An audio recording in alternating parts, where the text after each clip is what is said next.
I'm David Hart, Executive Vice President of the Florida Chamber of Commerce.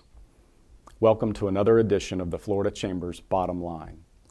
We are coming to you from our studio just 2 blocks from the Capitol. Our special guest today is Senator Wilton Simpson. Senator Simpson, welcome to the Florida Chamber's Bottom Line. We're here today to talk about the importance of pension reform. That's an issue that you and Speaker Weatherford and the Florida Chamber all have a shared passion for, and we sure appreciate your leadership on this issue. I wonder if you'd like to share with our members a little bit about why this issue is so important. Why is it necessary to make changes to our current system? You know, David, that's a very good question. It's clearly a major struggle to get pension reform through the Florida Senate this year, I believe. And so why will we take on this challenge? And first of all, we normally set our priorities. We have made a lot of promises in the last 40 years as Florida's developed a pension, and we want to be able to keep those promises. Current people that are in the system would surely like to receive the benefits that they are working for today. Currently, Florida is putting $500 million a year into the pension plan of taxpayer money, additional money, to prop the pension up. In addition to that, local municipalities and counties is putting an additional $300 million. So when you look at why is it important to do a pension reform, clearly, we want to be able to provide future employees with a pension, a defined benefit. This program determines that we can do that.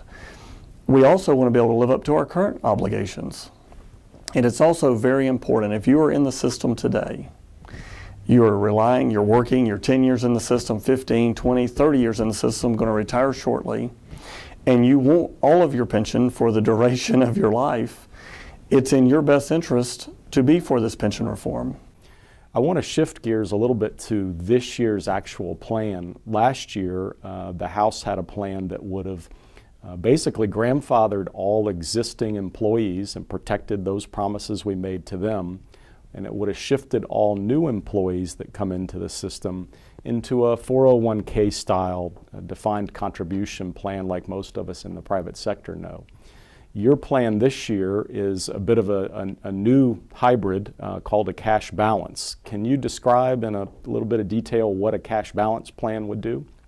Yes, that's a great question. What does a cash balance plan do? And I have had to talk to the opposition of the cash balance that since this plan was picked, please don't villainize something that has hundreds of years of history of working. What a cash balance plan does is we've heard the arguments that, you know, what if the employee gets to be 55 years old and the stock market craters and they end up with 30% of their pension that they were expecting? And I said, well, that would make you like us, right, the private sector. Right.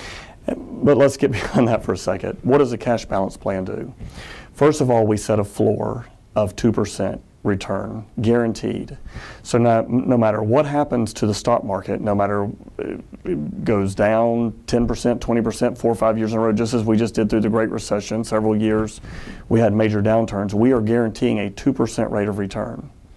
In addition, it's important for everyone to realize too that that's guaranteeing the principal of that money also.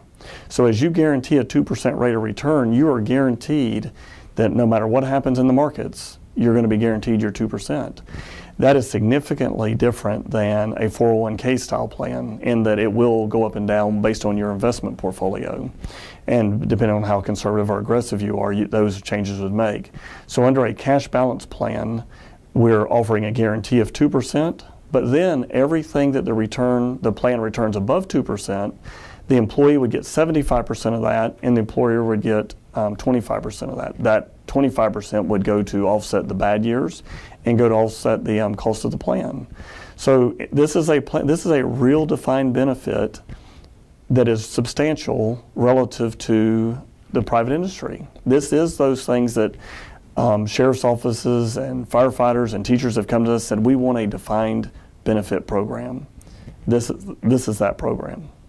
Sounds pretty good. It sounds like it has the potential to protect both the employee of the state who's in the program, but also protect the taxpayers who are potentially on the hook for that growing unfunded liability if we don't change the plan.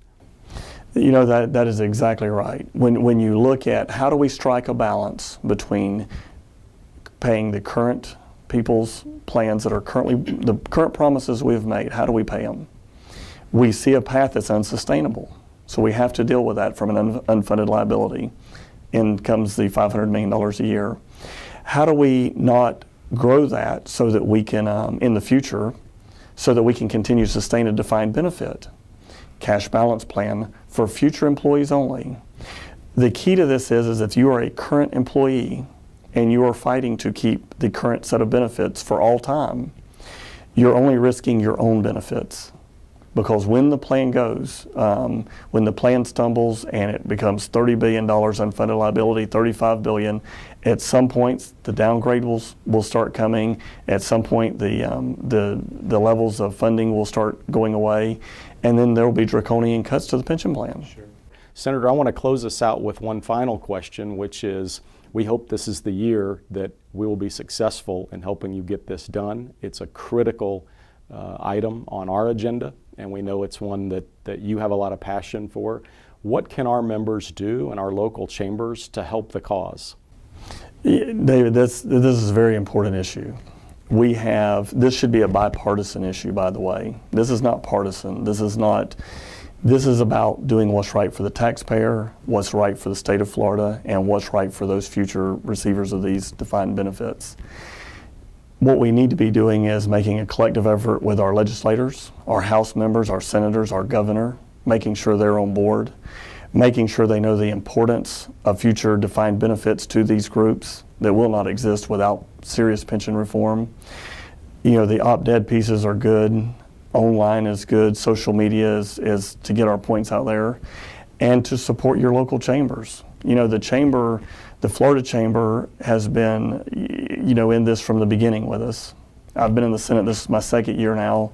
This has been a major priority of the Florida Chamber. We've had no better support from any group in the state as it relates to pension reform and other business issues that we need to solve in the state of Florida.